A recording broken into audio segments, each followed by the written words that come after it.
Good afternoon, and welcome to Meet the Veteran Artist, a discussion with Diana de Avila, a Virginia War Memorial live stream, Learning from the Home Front. I'm Clay Mountcastle. I'm the director of the Virginia War Memorial, and I'll be your host today. We're going to explore Diana's journey to becoming an artist and her creation of captivating, unique images.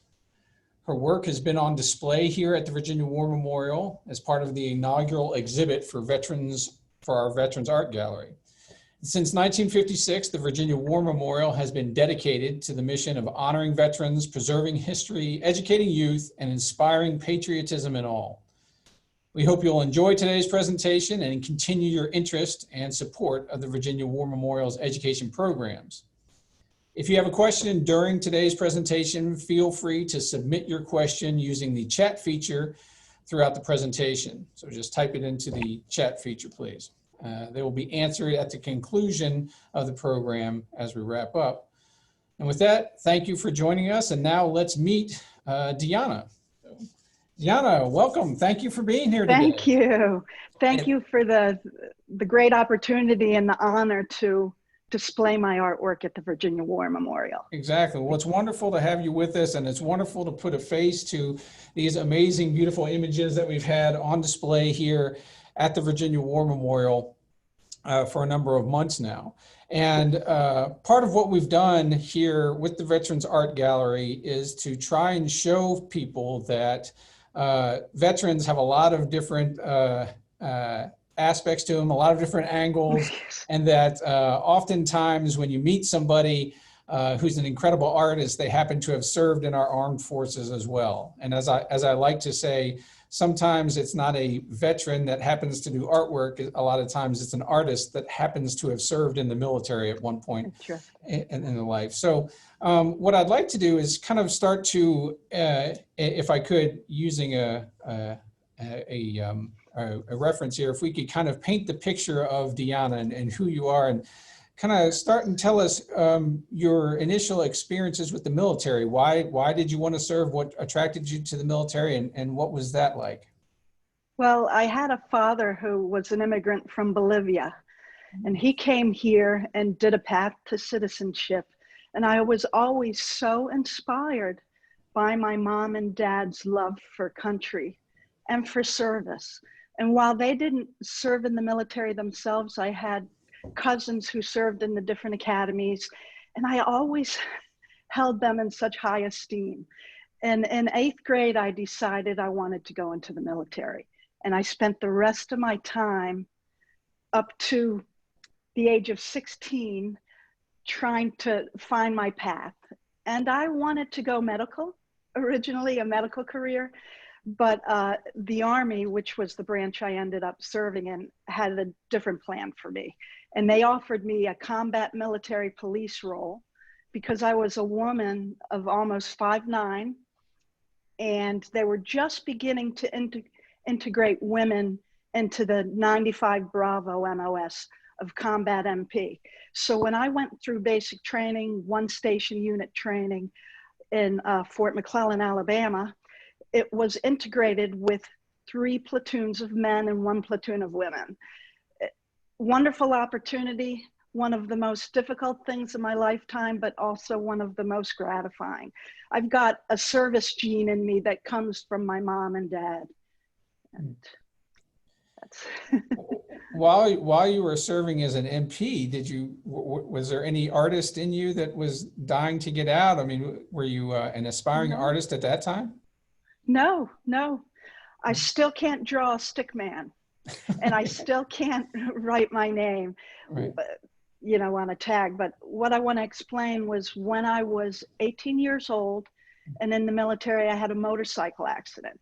I cracked my helmet in half and had a traumatic brain injury and went through 9 months of rehabilitation and a hospital stay.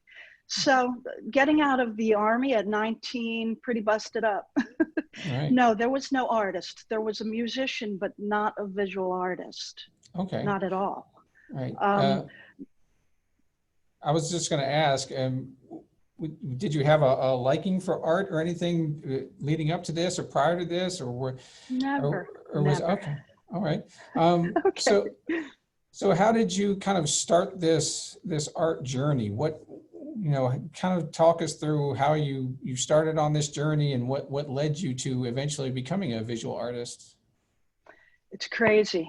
I'm an accidental artist, and there's been multiple articles using that kind of Mhm. word because I didn't know what an art show was, an exhibit was. I don't recall too many times in art galleries, except growing up in Washington, D.C. and getting the opportunity to go to the Hirshhorn. I remember that, but Mhm.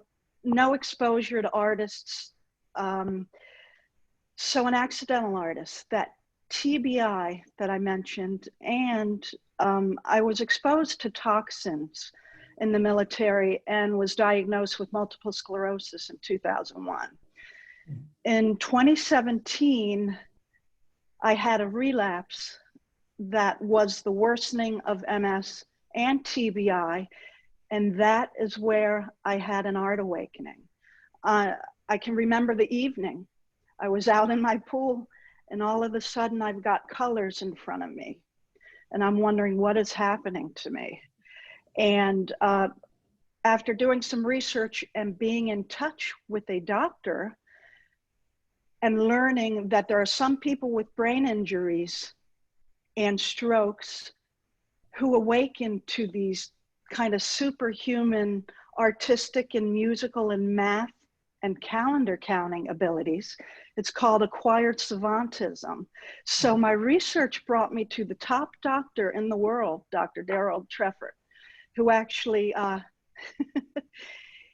he led me down the path of understanding that I'm an acquired savant and one of 300 total in the world, probably Wow. only about 100 of them being artistic savants, Wow. and even fewer being female artistic savants. Wow. So I realized I wasn't going crazy, that this rewiring happened like a flash of lightning. Mhm. I had no love or understanding of art or composition or color or how you create, but these colors, the synesthesia, the colors, the shapes that I discovered were driven by sound. They needed to find their place on a medium. Now, I originally thought, okay, all artists use canvases and paint and palette knives and brushes. And I tried that for about 6, maybe 8 weeks. But I was also creating digitally at the same time because that was the quickest way for me to get things out, Right. those shapes, put them on paper or on a digital canvas. And I realized that my digital ability was going up like this, and my,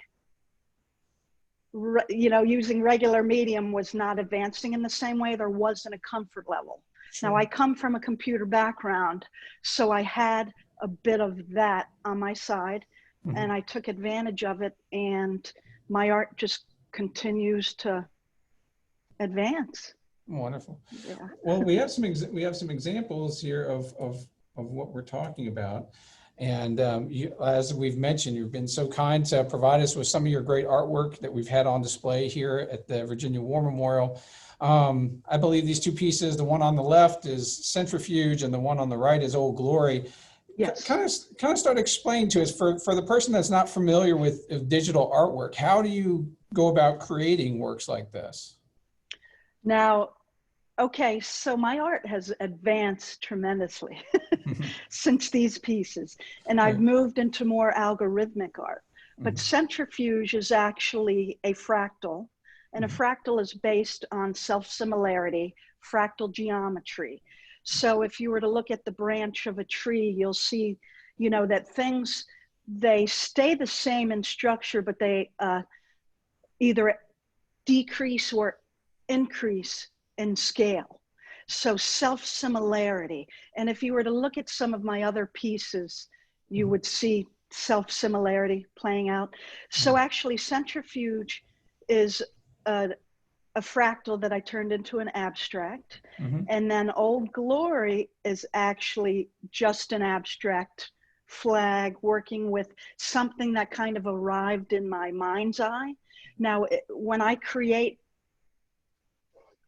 when I create art, it's through synesthetic visions. Okay. So they come out in front of my nose, almost Right. like you can touch them. It's very strange, or they're almost in a dreamlike state. Right. And That's interesting. that's Right. so the digital, those pieces are created through probably centrifuge used 6 different programs and 2 to 3 different pieces of hardware, passing things back and forth, and similar with Old Glory.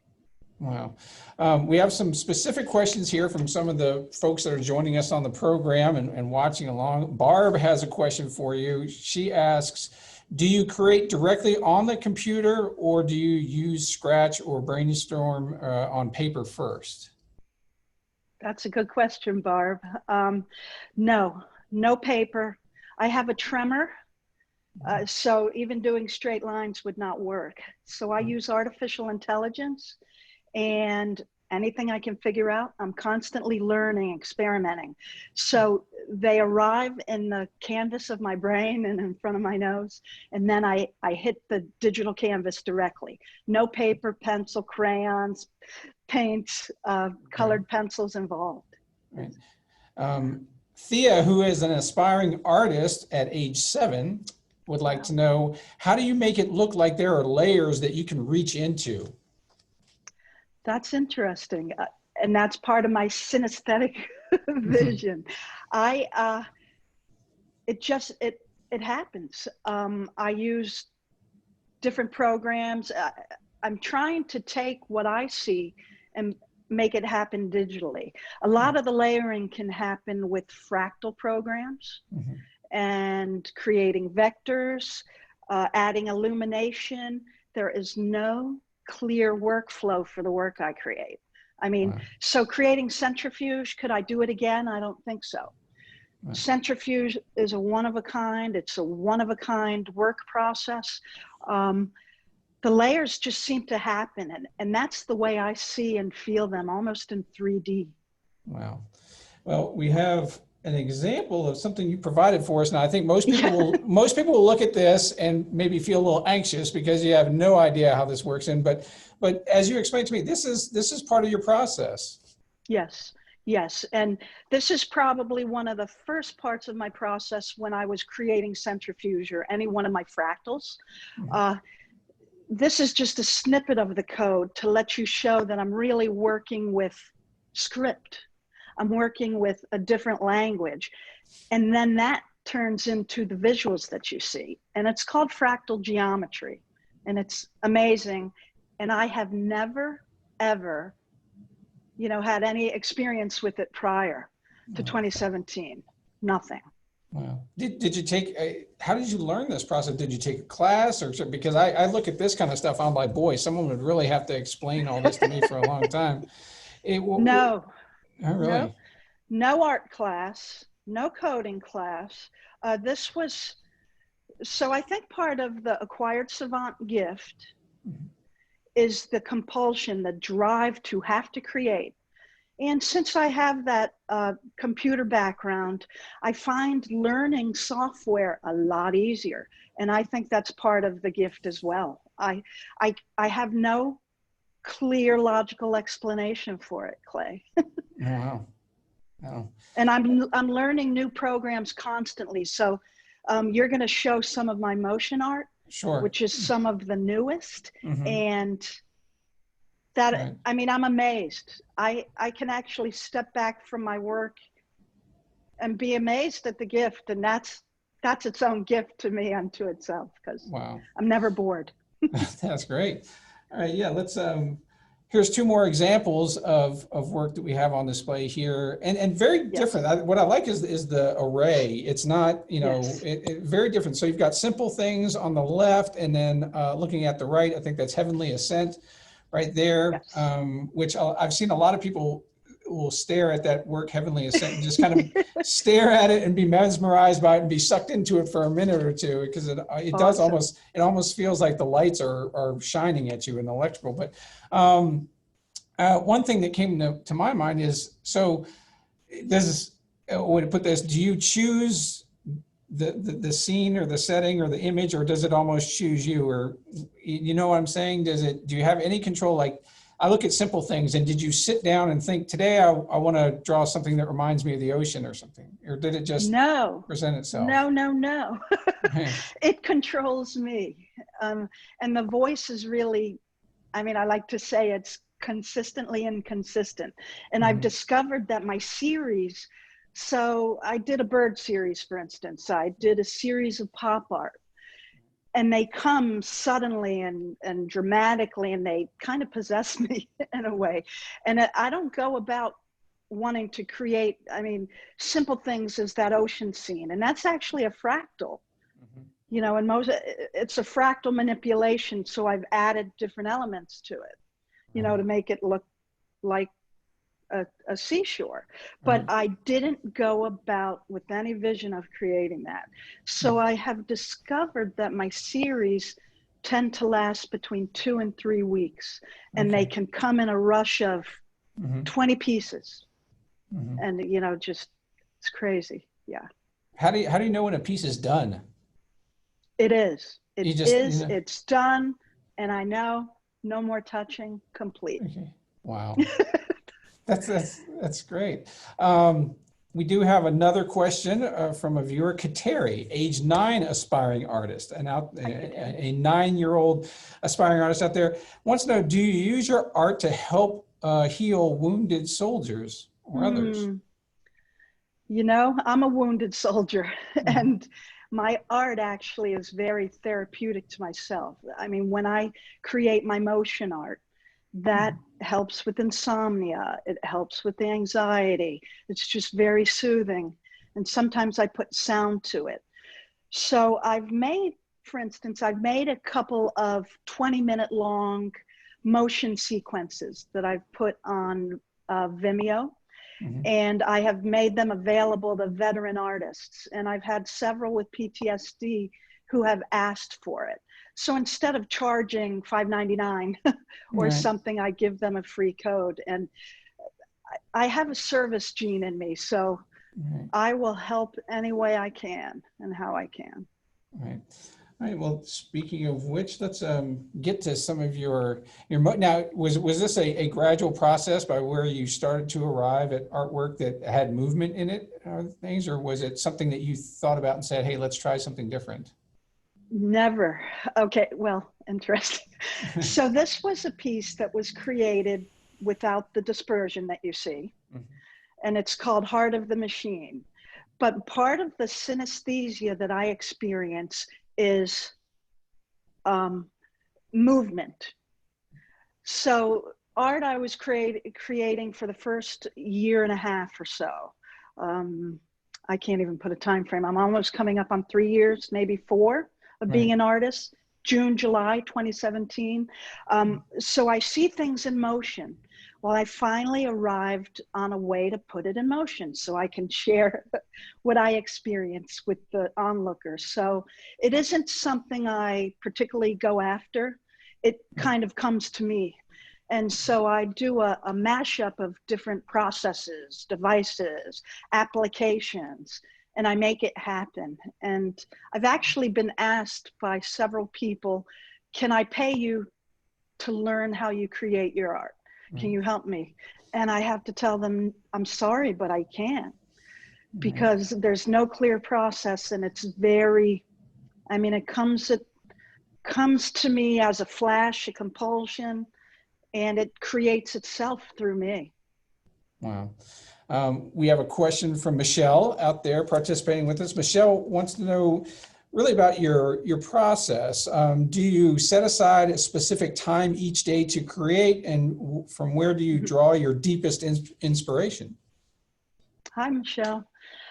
I don't set aside any time. I set aside all the time because the acquired Savant gift comes along with a compulsion. It's almost like being possessed by art, and art has become my identity. So there are 8 to 10 to 12 hours some days where I am creating, and it's a drive to create. It's not even inspiration. It's this intensity of, you know, imagine having, you know, seeing something in front of your face, and you know, for me, that means I have to get it out. I have to materialize it. And that seems to quiet it down. And if I can put sound to it, that even adds another element to it. So the time happens naturally for me. And so Journey with Morpheus that you're looking at right now, I have it behind me in still form of 40 by 40. And that is created from over 13,000 individual quadratic Bezier strokes. And then it was put into motion, as you see. But that piece was the result of insomnia. I remember that night, it was 2 or 2:30 in the morning, and it was in my dream, almost a tunnel of light. And I popped up out of bed and went straight to my fractals and started creating from there. And that piece in still form signifies about 6 to 8 hours of work. Mm-hmm. So they come dramatically and quickly, and they kind of beg themselves to be come out. Right. Yeah. Do that again. And you mentioned, I think I heard you correctly, that you use music while you're creating your artwork oftentimes. Yes. Well, how do you choose what music to listen to? Well, it's interesting because sometimes the music and this is how it started, the music that I have playing drives the art. Mm-hmm. So for the first 8 to 11 months or so, I was listening to the same 4 to 6 songs over and over on a loop, 8 to 10 hours at a time. And so my housemate came in one day, taps me on the shoulder. Deanna, do you realize you got the same song going? Are you okay? These songs were driving the art. So I tend to stay within a narrow path of a certain type of music that's soft, sometimes ambient. It could be instrumental. And I find a lot of, you know, peaceful inspiration from that. Sure. So you've been on this artistic journey, and it's like you said, you're kind of following these instincts that you have now. Do you know where it's going to lead next? I mean, probably not, but I mean, have you thought about, you know, what the next step is going to be? You're already into motion, but is it just waiting to see what happens? No, I'm actively doing things, and I'm appreciative of the chance to display at the Virginia War Memorial. Thank you. Mm-hmm. Now, one thing I wanted to mention about that compulsion is that you've got 5 pieces there, but since 2017, I've created over 700 pieces of digital art. So that tells you kind of the compulsion. So I've got that service gene.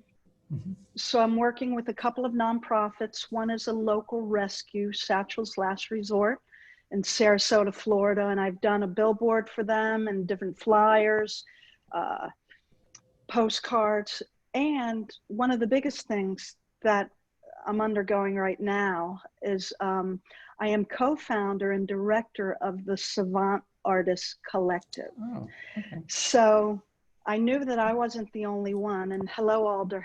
Mm-hmm. We've got one on the call today. Great. And so there's 4 of us right now.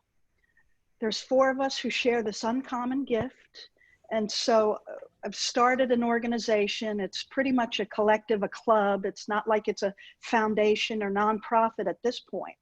But I started the organization to build camaraderie, to provide a research base for this interesting, you know, phenomena.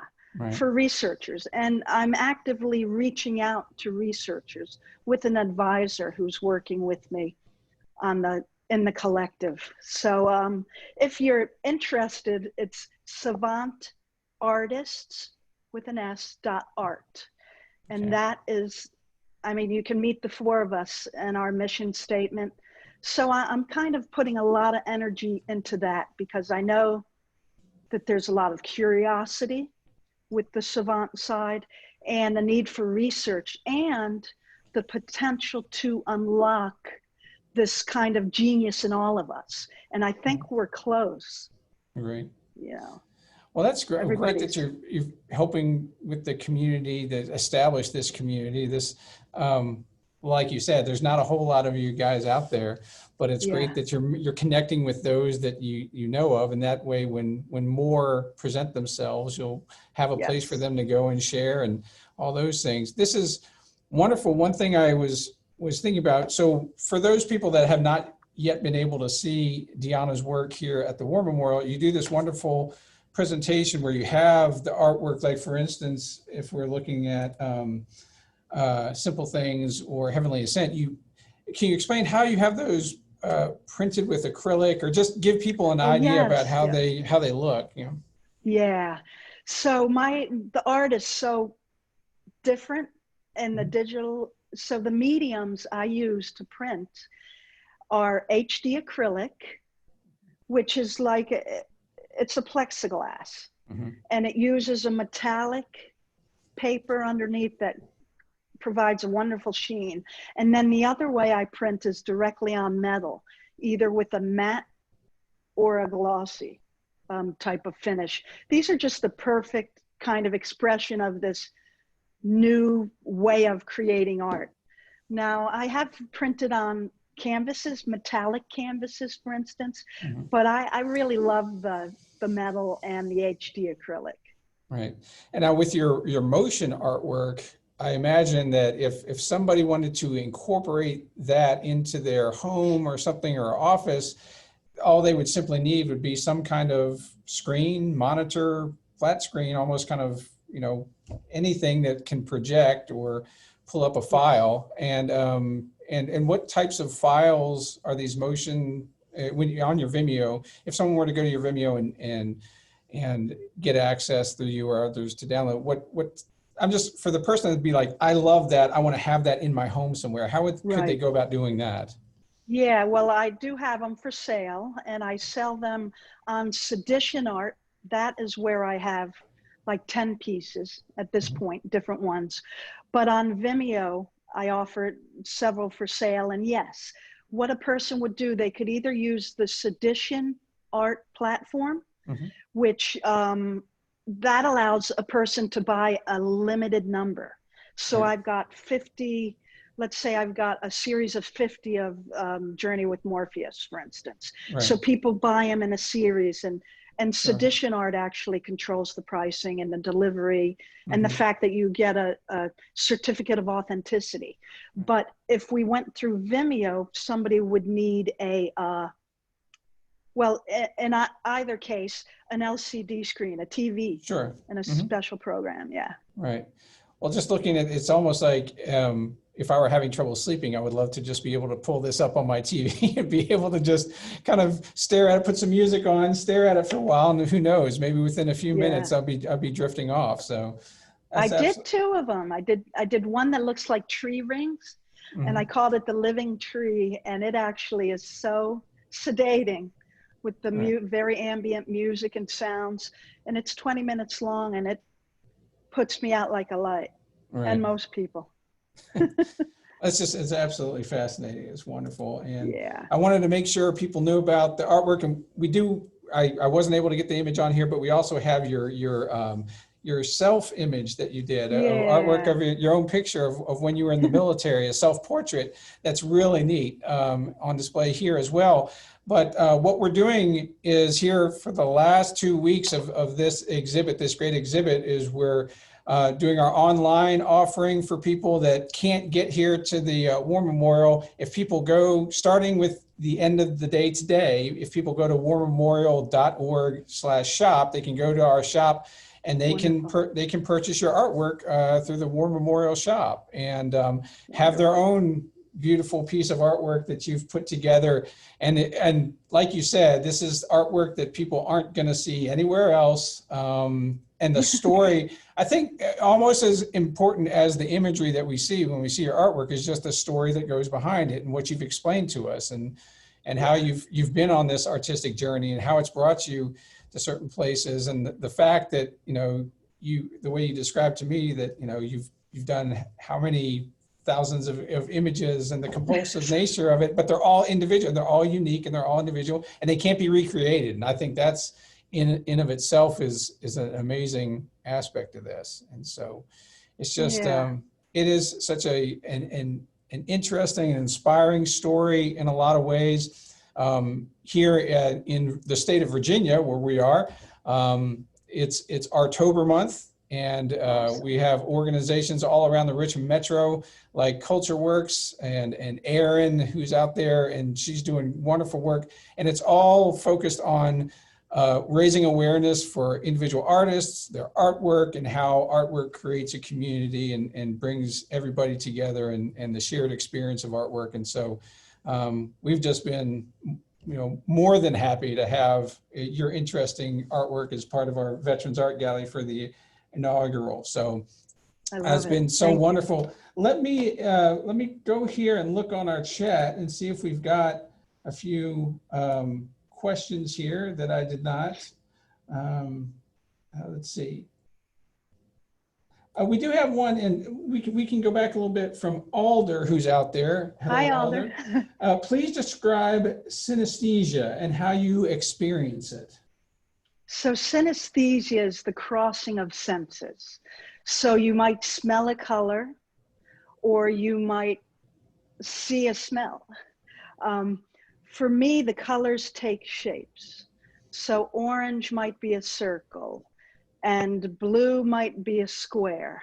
And for me, the colors are driven by sound. And I'm constantly trying to game my brain and see if I can use certain sounds to create certain pieces, or certain types of pieces, maybe something a little more geometric or frenetic. And I'm still experimenting with that, but synesthesia is kind of the crossing of senses. And it's, it can happen, not with all savants, and it can happen with non-savants, but it's artistic synesthesia can really drive the color, the composition. Yeah. Wonderful. All right, we have a question from Susan out there, who I know Susan is a lifelong artist herself, and mostly with watercolors and oils and other medium. But Hi, Susan. Susan says, I've tried digital art and have had a hard time making circles or roundness in them. And I assume because the pixels are square, what would you recommend? What would I recommend for circles? You might try Adobe Illustrator, because they can smooth out, and creating a vector, which would allow you to resize the pixels. All right. That's how I do it. Okay. Susan has a follow-up question. Could you repeat the Savant Artist site that you mentioned one more time? Yes, Savant Artists with S at the end, savantartists.art, A-R-T. Okay, and for anybody out there, we were able to put that in the chat, put the link to that website into the chat stream as well. So, yeah. All right. So Michelle was asking, can the general public go to the War Memorial to see her artwork? Well, luckily, yes. We are back open now for a while there. As most people were with COVID, we were shut down for a while to all visitors. But for the last 2 months, we've been open and happy to show all of our visitors down to the Veteran Art Gallery. And I will say, if folks want to get in here and see Deanna's work, they need to move quickly. Because we will be ushering in a new exhibit here soon. But we've been open and luckily been showing it off. I think, people are taking their time getting back out there, and, it's up to the person to figure out whether or not they feel comfortable going into a gallery. But luckily, we're welcoming anybody to the War Memorial that would like to come see this artwork. So, Suzanne, a member of the War Memorial team here, has a question. She says, can you ever look back after creating a piece of art and figure out or see where that image came from? So kind of like your thought process when you go back to a piece of artwork after you've created it. What goes through your mind? And look at it. If I go back, you know what goes through my mind? Where the heck did that come from? Because it's a very spontaneous process. Could it be pulled from the subconscious? I suppose, for sure. But I have no awareness of that. Right. So the ocean, for instance, simple things. Could I say that looks like the Gulf beaches in Sarasota? Perhaps, you know, that kind of still, the water, the clouds floating. But do I have anything that's clear? No. Right. Well, that's great. It's just so interesting and inspiring. And I see that we're getting a shout out from Aaron out there at CultureWorks. Aaron, thanks for joining in. You're such an inspiration with all that you do for CultureWorks and Artober and everything. And we're just glad that we could offer a little introduction to Deanna here and welcome an artist from Florida to Virginia's Artober process here, because it's all about shared love of art and everything on that. Yes. So it's wonderful. So Deanna, again, thank you so much for sharing your artwork with us, joining us today to kind of talk about your own journey becoming this digital artist. And we really look forward into just kind of keeping in touch with you and knowing seeing what you do next, and kind of seeing what other things you can create as you go along. So again, thank you so much for doing this today. Thank you for the honor of being here. I appreciate it. Well, it's been my pleasure. So thank you. Thanks. All right. What I'd like to do now is to mention a couple of other programs we have coming up. As with our live stream programs, we have a lot to offer, and we have some more coming up in the months. Please join us on Thursday, October 15th between 9 a.m. and 4 p.m. as the Lifelong Learning Institute in Chesterfield. The Veterans of the Battle of the Bulge Association and the Virginia War Memorial will partner together to bring you Remembering the Battle of the Bulge, a day filled with presentations by authors, historians, archivists, and Bulge veterans. It is an event you definitely do not want to miss. All right. And on the 20th, Tuesday the 20th, that's a week from today, at 10:30 in the morning, we're going to have Making Military Movies, the documentaries of the Army University Press and the Virginia War Memorial. I'll be hosting, and I'll be linking in with members of the Army University Press, which is located out in Fort Leavenworth, Kansas. Again, we can do more than just Virginia. We can partner with people from around the country. And we're going to be talking to Dr. Randy Maston and a team of his documentary historians and experts who've been making documentary films for the Army, for the University Army Press, over the course of the past year or two, and producing some wonderful short documentary films. We're going to talk about our Virginians at War documentary film series and how we go about that artistic creative process of creating military history films that people will find both engaging and interesting and that they want to see. So thank you to all of you that have been out there and listening to our live stream broadcasts, learning from the home front. And remember that our previously recorded programs are always available at vawarmemorial.org/learn/live streams. So again, if you want to see any of these programs, you go back to our website, vawarmemorial.org, and then look for the /learn/live streams, and you can see all of our programs that have taken up place until now, including this program that we just concluded will be listed on there as well in just a bit. So please reach out to us if you have any further questions, and have a wonderful, wonderful afternoon. Thank you very much.